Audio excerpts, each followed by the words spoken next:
Palm Sunday کی عبادت ہے، اس میں کلام مقدس اکثر جلوس کے بعد ایک ماحول بنا ہوتا ہے کہ ہم کلام مقدس سنیں، اور جلوس اور ڈالیاں اور سنڈے سکول ایکٹیو اور یہ سارا کچھ گو کہ ہمیں حالات کے مطابق اپنے آپ کو ڈھالنا پڑا کہ ہم اس طرح سے جو ہے وہ اس پام سنڈے کو سیلیبریٹ کریں۔ خدا موقع دے گا کہ ہم آگے چل کر ضرور اسی طرح سے بلکہ اس سے بھی بڑھ کر جلوس نکالیں، اس کے لیے نعرے ماریں، اور کلیسیا کو اور سنڈے سکول اور ساری چیزوں کو ایک ایکٹیو حالت میں دیکھ کر ہم خداوند کا شکریہ بھی ادا کریں۔ آج یہ چاروں اناجیل میں سے جو ہم نے اس واقعے کو جس کو ہم پام سنڈے کہتے ہیں یا کھجوری اتوار کہتے ہیں، اور دراصل اس کا نام جو خاص اور اہم نام ہے وہ شاہانہ جلوس یا یروشلم میں شاہانہ داخلہ۔ کیا نام ہے؟ یروشلم میں شاہانہ داخلہ یا شاہانہ جلوس جو ہے وہ بہت ہی مناسب اس کا نام ہے۔ ڈالیاں بچھائی گئی، اس میں کھجوروں کی ڈالیاں بھی تھی اس نسبت سے بھی، اور پھر ایک وقت آیا جب صلیبی جنگیں ہوئی تو فتح کے بعد جب فوجی واپس آتے تھے تو وہ یروشلم سے آنے کی نشانی یعنی کھجوروں کی ڈالیاں ساتھ لے کر آتے تھے۔ تب سے یہ جو کھجوری اتوار یعنی پام سنڈے کے نام سے زیادہ مشہور ہوا یہ واقعہ۔ لیکن جب ہم ان چاروں اناجیل میں سے پڑھتے ہیں تو ہمیں ایک شاہانہ جلوس، ایک شاہانہ داخلہ جو ہے وہ یروشلم میں وہ نظر آتا ہے۔ اگر ہم متی کی انجیل اس کا 21واں باب اور اس کی 9ویں آیت پر غور کریں، جس میں سے ہم 2 لفظ خاص طور پر لیں گے، ان الفاظ میں سے ہم آج خدا کا کلام جو ہے وہ سنیں گے۔ 9ویں آیت جس میں خداوند اور بادشاہ ہے۔ اگر آپ 9ویں آیت میں آپ کے لیے تلاوت کرتا ہوں۔ 9ویں آیت میں یوں لکھا ہے، اور بھیڑ جو اس کے آگے آگے چلتی اور پیچھے پیچھے چلی آتی تھی، پکار پکار کر کہتی تھی، ابن داؤد کو ہوشانا، مبارک ہے وہ جو خداوند کے نام سے آتا ہے، عالم بالا پر ہوشانا۔ اور اسی طرح ہم اگر مرکز کی انجیل جو ہے اس میں سے 11ویں باب کی 9ویں آیت اور 10ویں آیت دیکھیں تو پھر ہمیں خداوند اور بادشاہ کا لفظ جو ہے وہ نظر آئے گا۔ 11ویں باب کی 9ویں اور 10ویں آیت میں یوں لکھا ہے، اور جو اس کے آگے آگے جاتے اور پیچھے پیچھے چلے آتے تھے، پکار پکار کر کہتے جاتے تھے، ہوشانا، مبارک ہے وہ جو خداوند کے نام سے آتا ہے، مبارک ہے ہمارے باپ داؤد کی بادشاہی جو آ رہی ہے، عالم بالا پر ہوشانا۔ اسی طرح لوکا کی انجیل جو 19واں باب ہم نے پڑھا یعنی 28ویں آیت سے 40ویں آیت تک پڑھا، اس میں سے ہم 38ویں آیت جو ہے اس پر غور کریں گے، اور وہاں پر لکھا ہے کہ مبارک ہے وہ بادشاہ جو خداوند کے نام سے آتا ہے، آسمان پر صلح اور عالم بالا پر جلال۔ اور پھر یوحنا کی انجیل کی جو ہم نے 12واں باب پڑھا اس کی 13ویں آیت پر جو ہے وہ غور کرتے ہیں۔ کیا لکھا ہے؟ کھجور کی ڈالیاں لیں اور اس کے استقبال کو نکل کر پکارنے لگے کہ ہوشانا، مبارک ہے وہ جو خداوند کے نام سے آتا ہے اور اسرائیل کا بادشاہ ہے۔ خداوند کے کلام پہ کہ پڑھے اور سنے جانے کے باعث ہم سب برکت پائیں۔ ان چاروں اناجیل میں اس واقعے میں جو ایک ایک آیت ہم نے دیکھی جہاں پر خاص 2 الفاظ، کون کون سا؟ خداوند اور بادشاہ۔ پھر دہرائیے، خداوند اور بادشاہ۔ اگر ہم اسی شاہانہ جلوس کے ایمان اور مخالفت کی وجہ دریافت کرنا چاہیں تو یہ دونوں الفاظ ہمیں رہنمائی ہماری کریں گے۔ کون کون سا لفظ؟ خداوند اور بادشاہ۔ جب ہم نسل انسانی کی نجات کے حوالے سے دیکھتے ہیں تو یہ داخلہ کہاں پر ہے؟ یہ یروشلم شہر میں داخل ہونا ہے، اور زیتون کے پہاڑ سے یعنی بیت فگے سے یروشلم میں کیا کرنا ہے؟ داخل ہونا ہے۔ یروشلم جو ہے اس کے نزدیک زیتون کا پہاڑ ہے، اور یہ پہاڑ 250 فٹ یروشلم کی پہاڑیوں سے اونچا ہے، اور بیت فگے جس کا مطلب ہے کچے انجیروں کا شہر، اور اسی شہر میں آگے اگر آپ نے پڑھا، واقعہ پڑھیں گے یونا کی انجیل میں، تو انجیر کے درخت پر خداوند نے کیا کی؟ لعنت کی۔ یعنی اس شہر میں، اس مقام پر کچے انجیر ضرور ہوتے تھے، اور اس انجیر کے درخت میں، یعنی انجیروں کے شہر میں، ایک ایسا درخت جس میں کیا نہیں ہے؟ پھل نہیں ہے، اس پر خداوند نے لعنت بھی کی، اور یہ یروشلم کے مشرق میں ہے۔ یروشلم سے پہلے ہم زیتون کے پہاڑ کے حوالے سے بھی چند باتیں دیکھیں۔ یروشلم یعنی میں نے بتایا کہ 250 فٹ اونچا ہے، زیتون کے درختوں سے ڈھکا ہے، اس لیے اسے زیتون کا کیا کہا جاتا ہے؟ پہاڑ۔ کھریا مٹی اور چونے کے پتھر اس میں موجود ہیں۔ زیتون کے دامن میں گتسمنی باغ ہے، اور زیتون کی ڈالیاں یہاں سے کاٹی گئیں، پھر جنگلی زیتون کی ڈالیاں یہاں سے کاٹی گئیں، پھر مہندی کے جو درخت تھے یا پودے تھے وہاں سے وہ ڈالیاں کاٹی گئیں، اور کھجور کی ڈالیاں یہاں سے کاٹی گئیں، تاکہ کس کا استقبال کیا جائے؟ یسوع المسیح کا استقبال کیا جائے۔ یروشلم کا تعارف، اس شہر کے بارے میں اگر ہم بیان کرنا چاہیں تو بہت لمبا سلسلہ جو ہے وہ شروع ہو جاتا ہے، لیکن ہم مختصر اس یروشلم کے بارے میں بھی دیکھیں کہ اس میں شاہانہ داخلہ ایمان کا سبب کیوں ٹھہرا اور مخالفت کا سبب کیوں ٹھہرا۔ نسل انسانی کی نجات کی الہی تاریخ جو ہے اس کا دارالخلافہ ہے، یعنی جو نجات کا انسانیت کے لیے، نسل انسانیت کے لیے، انسانوں کے لیے جو منصوبہ بنایا عالم سے پیشتر بنایا گیا، اس کا ٹوٹل کام اسی شہر میں ہوا۔ اگر ہم غور کریں، اورشلیم یا یروشلم جس کا مطلب سلامتی کا شہر، انبیاء اور داؤد اور اس کی نسل کے بادشاہوں کا شہر۔ پھر یہ شہر ویسے تو 8 سے 10 ایکڑ یعنی چھوٹا سا شہر ہے، اس میں یسوع ابن داؤد کی موت یعنی یسوع المسیح کی موت، قیامت، جی اٹھنا، صعود فرمانا یعنی آسمان پر چلے جانا، روح القدس کا نزول اسی شہر میں، کلیسیا کا وجود اسی شہر میں، اور پہلی چرچ کونسل یعنی اعمال 15ویں باب میں جو ہے وہ آپ کو اسی شہر میں نظر آئے گی۔ یعنی یہ شہر وہ شہر ہے جو نجات کے منصوبے میں، جس کو دارالخلافہ، الہی تاریخ کا دارالخلافہ بیان کیا گیا۔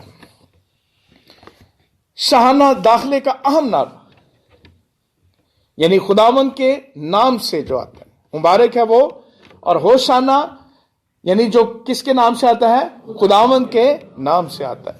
اور دوسرا نعرہ مبارک ابن داؤد یعنی بادشاہی جو وجود میں آ رہی ہے، داؤد کی بادشاہی، عالم بالا پر ہوشانہ، یہودیوں اور رومیوں کے لیے۔ کن کے لیے؟ یہودیوں اور رومیوں کے لیے، اور پھر ایمانداروں کے ایمان کے لیے۔ یہ دونوں نعرے اہم تھے، یعنی یہودا کا بادشاہ، رومی حکومت کے لیے خطرے کی گھنٹی، یہودا کی سلطنت کا بادشاہ داخل ہوتا ہے۔ رومی حکومت کے لیے یہ نعرہ زہر قاتل، یا ایک ایسا نعرہ جس سے حکومت ہل جائے، اور خداوند کے نام سے آنا یہ فقی اور فریسیوں کے لیے۔ اور اگر آپ غور کریں کہ یسوع مسیح کے کتبے پر کیا لکھا تھا؟ یہ یہودیوں کا بادشاہ ہے، اور کنہوں نے؟ یہ رومی حکومت نے اسی خطرے کو وہاں پر لکھ کر اس صلیب پر لگا دیا تھا۔ اور یہودی جو تھے ان کی صدر عدالت، کیا تو مسیح خدا کا بیٹا ہے؟ تو یہی اس نے کہا، اور یہی وجہ تھی کہ وہ اس کو سزائے موت دینے کے لیے صدر عدالت نے بڑی زبردست کمپین شروع کر دی اس نعرے کے بعد، اور یہ دونوں نعرے اسی جلوس نے دیے، اسی شاہانہ داخلے نے دیے۔ کون کون سا نعرہ؟ مبارک ہے وہ جو خداوند کے نام سے آتا ہے، ہوشانا، ابن داؤد کی سلطنت، بادشاہی، مبارک وہ ہے جو بادشاہ ہے نا، جس کی بادشاہی ابن داؤد کی بادشاہی آتی ہے، وجود میں آتی ہے یا عالم بالا پر، ہوشانا ابن داؤد کی بادشاہی جو آتی ہے۔ یہ دونوں نعرے جو ہے وہ ہمیں اسی جلوس میں سے نظر آتے ہیں۔ ایسے لگتا ہے کہ یہ نجات کا کام جو ہے یعنی اس کے لیے جو قربانی اور یہ سارا سلسلہ ہے، یہ یروشلم میں داخل ہونے کے لیے سے پہلے وہ دو نعرے دینے کا مقصد یہی ہے کہ یہ اسی ہفتے میں پایا تکمیل تک پہنچائے جائیں، اور یہ نعرے یاد رکھنے ہیں تاکہ ہم 20 میں جب لفظ خداوند اور دوسرا لفظ بادشاہ پر غور کریں تو آپ کو یہ نعرے یاد رہیں۔ خداوند کیا لفظ ہے؟ خداوند، اور اس کے لیے اگر ہم عبرانی میں جائیں تو یہوہ لفظ جو ہے وہ ہمیں نظر آتا ہے۔ یہودی کیونکہ یہوہ لفظ کی تعظیم کے لیے اس کی جگہ دوسرا لفظ ادونائی استعمال کرتے تھے، یعنی میرا خداوند یہوہ کی جگہ ادونائی، اس کا مطلب ہے کہ میرا خداوند، اور اس لیے بائبل مقدس میں بھی یہ لفظ استعمال کیا گیا ہے۔ نام صرف لیبل نہیں ہوتا کہ میرا نام ناصر ہے، کسی کا نام سلاسر ہے، کسی کا نام مختار ہے، یہ لیبل نہیں ہے صرف، بلکہ اس نام کئی نام ایسے ہیں جو دیے جاتے ہیں۔ یسوع مسیح کا نام، تو اس کا نام یسوع رکھنا، اور وہ اس کو خداوند کا نام کیوں دیا گیا؟ میں ہوں، اس نے کیوں بیان کیا؟ میں جو ہوں سو ہوں، اس نے کیوں بیان کیا؟ اس کی وجہ، یعنی وہ صفات کی بنا پر دیا جاتا ہے۔ اور اس جلوس میں اگر یہ نام دیا گیا، وہاں پر وہ بھی لوگ تھے جنہوں نے لازر کو زندہ کرتے ہوئے اسے دیکھا تھا۔ کیا کہا اس نے؟ اے لازر قبر سے باہر آ۔ یہ یہوہ ہی ہو سکتا ہے، یہ ادونائی ہی ہو سکتا ہے، یہ خداوند ہی ہو سکتا ہے جو حکم کرے، کیا کہے؟ لازر قبر سے، وہ حکم کرتا ہے۔ کبھی کسی مردے کو حکم کر کے دیکھیں جا کے، باہر ہمارے پادری جان جے رائے ہوتے تھے تو انہوں نے اکثر کہنا کہ قبرستان پہ جا کے کھڑے ہو جائیں اور سب مردوں کو کہیں کہ آؤ مجھے پکڑ لو اور مارو مجھے، یار یہ میرے پیچھے سے، ایک بھی مردہ نہیں اٹھے۔ اور کبھی زندہ کو کہہ کے دیکھو، زندہ کو کہہ کے دیکھو، وہ تو گو کہ یسوع مسیح کے زندہ ہونے کے سبب سے یہ اگزامپل دیا کرتے تھے، لیکن وہاں پر جو زندگی ہے، یہوہ جو لفظ ہے، اس کے اندر جو لفظ ہے ہی ہے، عبرانی کا، عربی کا نہیں، گو کہ عربی لفظ ہے ہی جو ہے اس کا مطلب بھی حیات، لیکن عبرانی میں جو ہے لفظ استعمال کیا گیا وہ بھی زندگی کے لیے، اور یہوہ کا خاصہ جو ہے وہ ہے سے، یعنی زندگی، اور حکم دینے والا کون ہے؟ زندگی ہے، یہوہ۔ کیا کہتا ہے لازر؟ کیا کر؟ قبر سے۔ اور اس لیے بھیڑ جو ہے اس نے کیا نام دیا؟ مبارک ہے وہ جو خداوند کے نام سے آتا ہے۔ تب ہم یعنی شیم عبرانی میں، اور ویسے ہم اسم اسے کہتے ہیں، جہاں بھی لفظ استعمال کیا گیا، اسم شیم، وہاں پر یہوہ لفظ استعمال کیا گیا۔ یہوہ کا مخفف جو ہے وہ یا ہے، اور یہوہ الوہیم، خداوند خدا۔ اگر ہم استثنا میں جا کر دیکھیں 5 باب کی 9ویں آیت میں، ایل الوہیم اور یہوہ میں ایک آپ کو جو ہے وہ تعلق جو ہے وہ نظر آئے گا۔ استثنا 5واں باب اس کی 9ویں آیت میں لکھا ہے میں خداوند، پڑھیے دیکھیے اگر کھولنا چاہتے ہیں تو استثنا جی 5واں باب اس کی 9ویں آیت جی کیا لکھا ہے؟ میں خداوند، ایک ایک لفظ کر کے، ہاں جی کیا لکھا ہے؟ میں خداوند، 5ویں باب کی کون سی آیت ہے؟ 9ویں آیت نکال لی اب سب نے؟ جی کھولیے جی کیا لکھا ہے؟ میں خداوند تیرا خدا، علیحدہ علیحدہ کر کے پڑھتے ہیں، غیور خدا، میں خداوند یعنی یہوہ، میں خداوند یہوہ تیرا خدا الوہیم، غیور خدا ایل ہوں۔ وہاں پر جو عبرانی میں لفظ استعمال ہوئے اس کی تقسیم یوں کی گئی، میں تیرا خدا، میں خداوند یہوہ، میں خداوند یہوہ تیرا خدا الوہیم اور غیور خدا یعنی ایل ہوں۔ اور یہی اگر ہم غور کریں کہ ان میں مماثلت یا تعلق جو ہے، اس کو ہم جو خروج کی کتاب ہے اس کے 6 باب کی 2 اور 3 آیت میں دیکھیں، خروج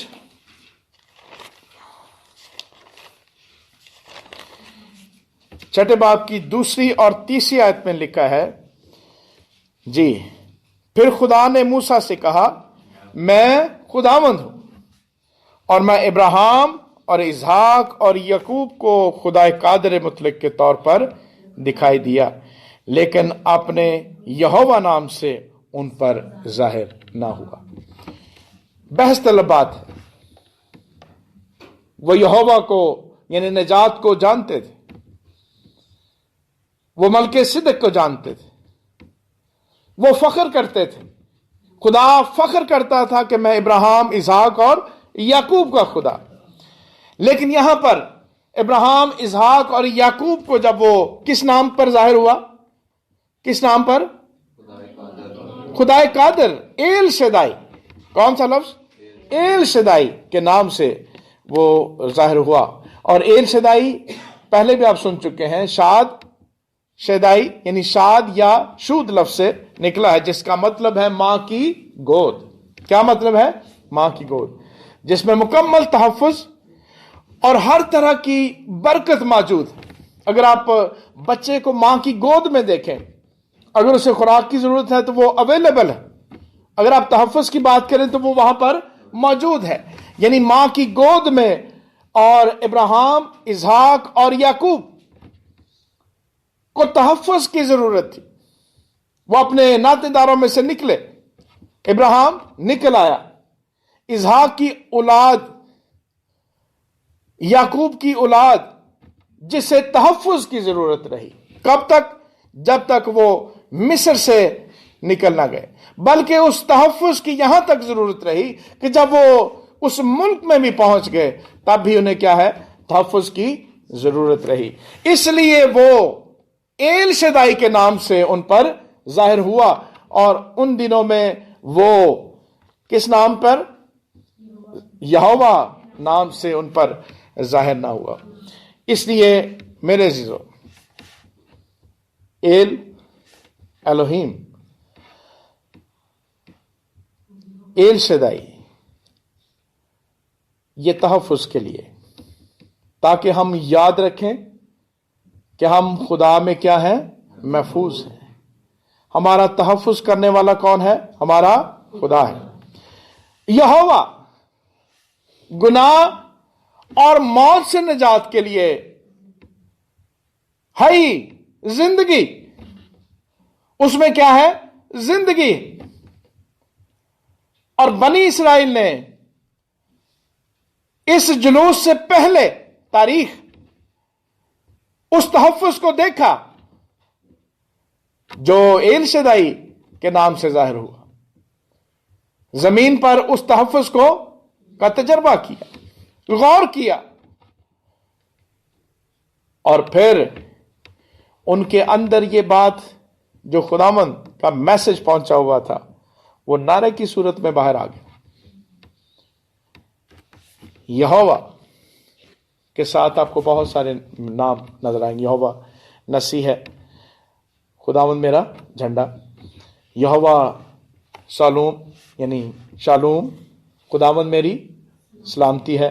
یہوہ صدیقنو، خداوند میری صداقت ہے. اور آپ غور کریں کہ جو پروسیس آف سلویشن ہم نے پڑھا اس میں صداقت یعنی راست بازی کا بڑا ہی عمل دخل، بلکہ پوری کی پوری نجات جو ہے اسی کے اوپر بیس کرتی. اور پھر یہوہ شامہ یعنی خداوند میرا خداوند وہاں ہے یعنی ہر جگہ موجود ہے. یہوہ سباؤت یعنی رب الافواج. یہوہ روئی یعنی خداوند میرا چوپان ہے. یہوہ الوہ اسرائیل، خداوند اسرائیل کا خدا ہے. سو میرے عزیزو، مبارک ہے وہ جو خداوند کے نام سے آتا ہے. مبارک ہے وہ جو یہوہ کے نام سے آتا ہے. مبارک ہے وہ جو تحفظ یعنی زندگی دیتا ہے، جو گناہ اور موت سے بچاتا ہے. مبارک ہے وہ، ہوشانہ، عالم بالا پر ہوشانہ. مبارک ہے وہ جو کس نام سے آیا؟ خداوند کے نام سے آیا. یہ فقی اور فریسیوں کے لیے کیا تھا؟ یہ بات تو ان سے نکلنی چاہیے تھی کہ مبارک ہے یہ یسوع المسیح. کیا ہے؟ مبارک ہے جو کہاں سے آتا ہے؟ کس نام سے آتا ہے؟ لیکن ان کے لیے کیا تھا؟ خطرے کی گھنٹی تھی، مقابلے کی بات تھی، خوف تھا. دیکھو لوگ اس کے کیا ہو چلے؟ پیرو ہو چلے. تم سے کچھ نہیں بن پڑتا. اور یاد رکھیں یسوع مسیح کا شاہانہ جلوس مذہبی طور پر ہی روکا جا سکتا تھا. رومی حکومت وہ نعرہ تو نظر آیا لیکن اس میں انہیں بچے نظر آئے، عورتیں نظر آئیں، ہتھیاروں کے بغیر ڈالیوں کے ساتھ لوگ نظر آئے، صرف نعروں کے ساتھ. اس لیے ان کے لیے زیادہ خوف کی بات نہیں تھی کہ خالی ڈالی ڈولیوں سے سلطنت قائم نہیں ہو سکتی. لیکن خوف کیا تھا کہ اگر حقیقتاً یہ لازر کو باہر نکال سکتا ہے اور یہ 20-25 لاکھ لوگ جو یہاں پر موجود ہیں جو باہر سے آئے ہوئے وہ اس کے پیچھے لگ گئے تو یروشلم میں سلطنت بنانا ممکن ہو جائے گا آدھے گھنٹے میں، کیونکہ فوج اتنی نہیں تھی. آج بھی اگر پاکستان کی فوج کتنی ہے؟ 8 لاکھ یا ممکن ہے 10 لاکھ ہو. اور اگر ہم ضیاء الحق کی تاریخ میں غور کریں تو 20 سے 40 لاکھ صرف مجاہدین تھے اس وقت، جو اب طالبان یا جن کو ہم یہ حکومتیں دہشت گردی کی نظر سے دیکھتی ہیں. اس کا مطلب ہے کہ فوج کم ہے اور وہ زیادہ ہیں. اور یروشلم میں اگر فوج بھی ہوتی، اس کتنے مربع کی جگہ تھی؟ یہ ایکڑ کی 8 سے 10 ایکڑ. 10 ایکڑ میں کتنے ہوتے مرلے؟ 8 کنائی کنال میں 20 مرلے یعنی 80 مرلے. اور اگر 15 سے ضرب دیں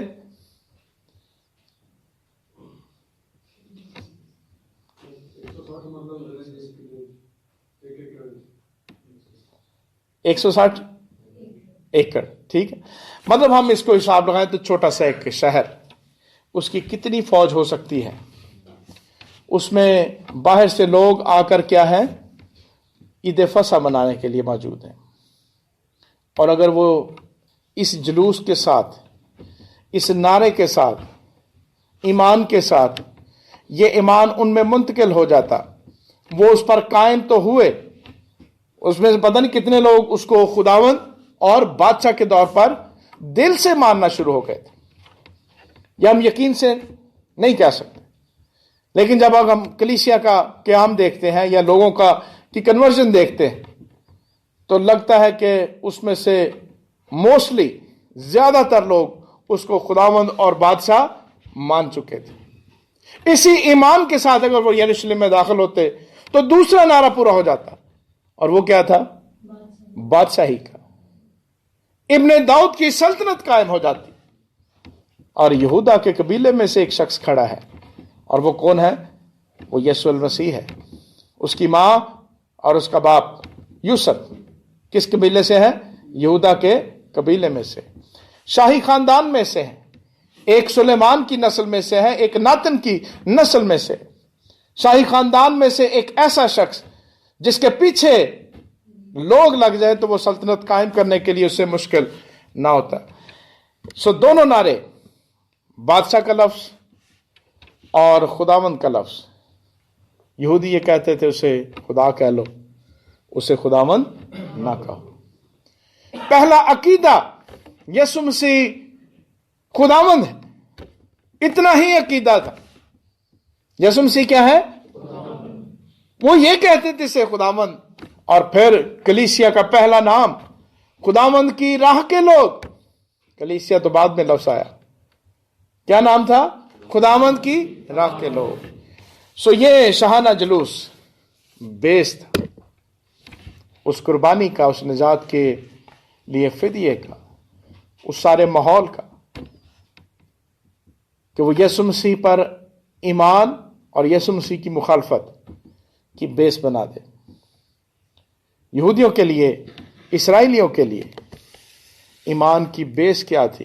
کہ یسوع مسیح خداوند اور ہمارا بادشاہ ہے، یہی بیس تھی۔ مسیحوں کے لیے بھی یہی بیس ہے کہ یسوع مسیح خداوند اور ہمارا کیا ہے؟ بادشاہ ہے، ہم اس کی ملکیت کے لوگ۔ جب میں ناموں کی سٹڈی کر رہا تھا تو نام میں ہم وہاں پر جب گئے بیپٹزم کے حوالے سے، نام، صرف نام اگر آپ سٹڈی کریں، وہ کہتا ہے کہ اس کی ملکیت میں چلے جانا، اس کی ملکیت میں چلے جانا، شامل نہیں صرف ہونا بلکہ کیا کرنا؟ اس کی ملکیت میں، اس کی بادشاہی میں چلے جانا، اس کو بادشاہ تسلیم کر لینا، مان لینا، اور خداوند تسلیم کر لینا۔ یہودی یہ نہیں کرنا چاہتے، انہوں نے کیا کیا؟ رومی یہ نہیں کرنا چاہتے، انہوں نے کیا کیا؟ یہودیوں نے اس پر مقدمہ چلایا، اور نتیجہ کیا نکلا؟ اسے سزائے موت سناتے ہیں۔ رومیوں نے ڈر سے، خوف سے، عوام کے پریشر سے بارابا کو چھوڑ کر اسے سزائے موت دے دی، کہ نہ رہے بانس اور نہ بجے بانسری۔ لیکن اس کی سلطنت بھی قائم ہو گئی، اور اس کی خداوند ہونے کا ایمان بھی قائم ہو گیا۔ ہم کہاں پر ہیں؟ ہم اسے خداوند کے طور پر جانتے ہیں؟ ہماری اور کلیسیا کا کیا نعرہ ہے؟ یسوع مسیح خداوند ہے یا نہیں ہے؟ اگر ہے تو پھر ہم کیا ہے؟ نجات کو جانتے ہیں۔ اگر وہ بادشاہ ہے تو پھر ہم اس کی ملکیت کے لوگ، جتنوں نے اسے قبول کیا اس نے انہیں خدا کے فرزند کا حق بخشا، وہ اس کی ملکیت میں چلے گئے۔ سو میرے عزیزو، ڈالیاں، کھجوروں کی ڈالیاں، زیتون کی ڈالیاں، چادریں، سب کچھ ٹھیک ہے۔ آج ہم ان ڈالیوں کے بغیر، اس جلوس کے بغیر ہیں، لیکن ہمارا ایمان کیا ہے؟ کہ مبارک ہے وہ جو خداوند کے نام سے آتا ہے، اور ہوشانہ ابن داؤد کی بادشاہی جو آتی ہے، ہوشانہ ہماری زندگی کا بادشاہ اور ہمارا خداوند عالم بالا پر، زمین پر، انسانوں کے دلوں پر اب سے اب تک بادشاہ رہے، اور ہم ہمیشہ اس کا اقرار کرتے رہیں۔ آئیے ہم اپنے سروں کو جھکائیں اور دعا کریں۔ چند لمحات خاموشی میں ہم اپنے آپ کو خداوند